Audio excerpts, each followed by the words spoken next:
Bonjour, mon nom est Maï Boisvert et je suis étudiante en médecine à l'Université de Montréal. Aujourd'hui, je vais vous parler de la réparation de plaies.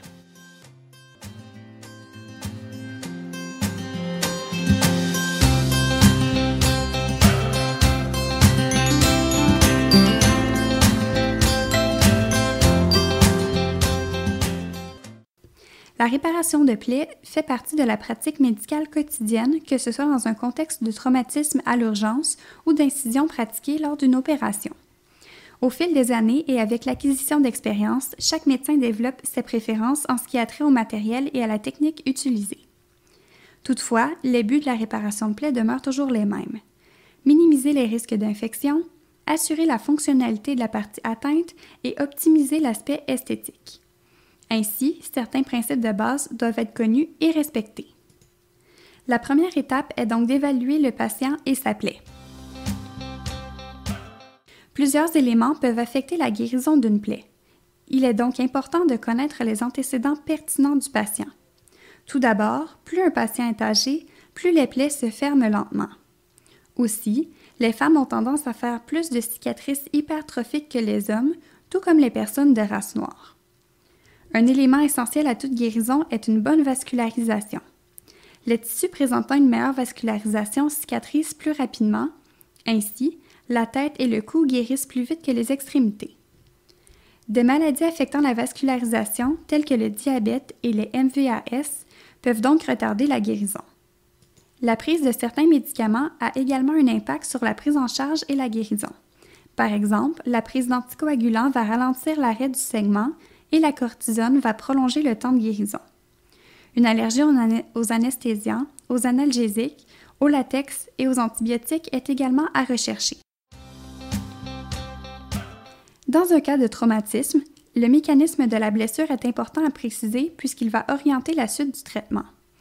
Ainsi, on doit préciser s'il s'agit d'un trauma pénétrant ou par écrasement, une morsure et s'il y a eu contamination avec un corps étranger.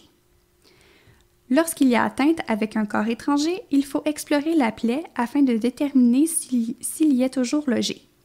Cela peut nécessiter de faire de l'imagerie pour s'assurer qu'il n'y a pas d'atteinte d'un organe, d'un os ou tout simplement pour vérifier si le corps étranger est toujours présent. À l'examen physique, il faut également rechercher une atteinte circulatoire, nerveuse, tendineuse, osseuse et articulaire. Si une atteinte est identifiée, il faut bien l'évaluer et référer d'une façon urgente pour évaluation en chirurgie. Toute lacération traumatique ne nécessite pas une consultation en chirurgie. Toutefois, il est important qu'un chirurgien évalue le patient lorsque la plaie implique le cartilage tarsien d'une paupière ou le canal lacrymal, une fracture ouverte ou un espace articulaire, une amputation partielle ou totale d'un membre, doigt ou orteil, une perte de fonction d'un membre, un tendon, un nerf ou un vaisseau.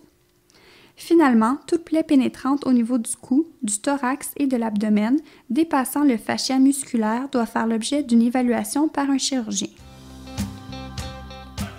Nous arrivons maintenant à la réparation de la plaie.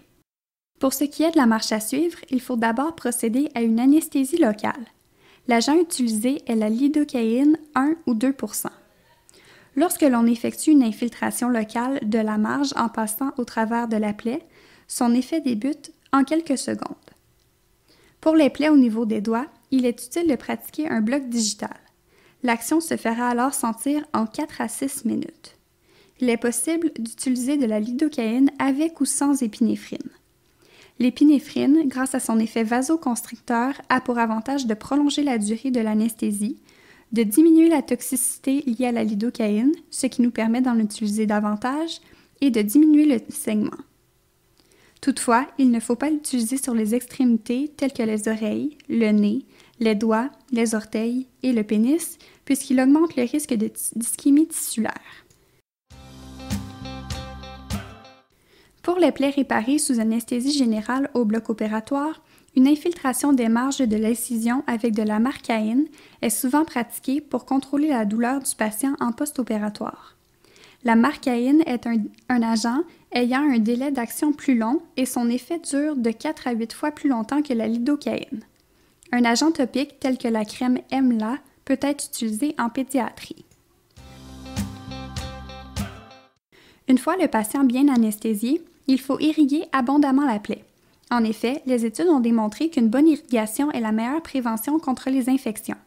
Il est donc recommandé d'utiliser une seringue de 30 à 60 cc avec une aiguille de calibre 19 G afin de générer une pression de liquide suffisante.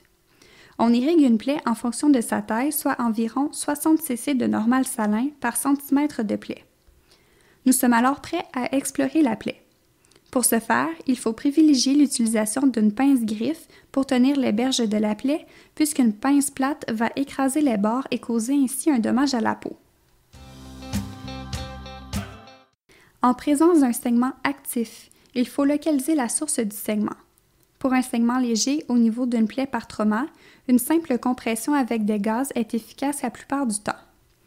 Dans les cas de trauma ou lors de chirurgie, si le vaisseau à l'origine du saignement est facilement identifiable, on peut ligaturer celui-ci à l'aide de fils résorbables. On peut également avoir recours à l'électrocauteur. Lorsque l'origine du saignement est difficile à identifier, nous pouvons utiliser un brasseur à pression selon le principe du garrot afin de contrôler le saignement. Il suffit de gonfler le brasseur à 30 mm de mercure au-dessus de la pression systolique du patient pour un maximum de 30 minutes afin de ne pas compromettre la viabilité des tissus. Lors de l'exploration de la plaie, on regarde s'il y a du tissu dévitalisé, car sa présence retarde la guérison et augmente le risque d'infection. Il est important de débrider les tissus non viables. Par la suite, 3 types d'interventions peuvent être envisagées. La fermeture primaire, la fermeture retardée et la fermeture de seconde intention. La fermeture primaire est la plus fréquemment adoptée. En effet, pour des plaies simples, peu dévitalisées et à faible risque d'infection, on a de 6 à 12 heures pour faire ce type de réparation. Il s'agit tout simplement de réapproximer les berges de la plaie. La fermeture retardée est utilisée dans les cas de plaies contaminées. On procède alors à un pactage de la plaie avec des pansements humides à changer aux 24 heures. Après 3 jours, on referme la plaie. Cela permet un processus de phagocytose plus efficace des tissus contaminés. La fermeture secondaire résulte en une réaction inflammatoire plus intense et une guérison par le fond de la plaie avec formation de tissus de granulation. Elle est indiquée pour les plaies punctiformes difficiles à irriguer, les plaies contaminées, les petites morsures sans nécessité cosmétique et les plaies avec délai de présentation soit de plus de 8 à 12 heures.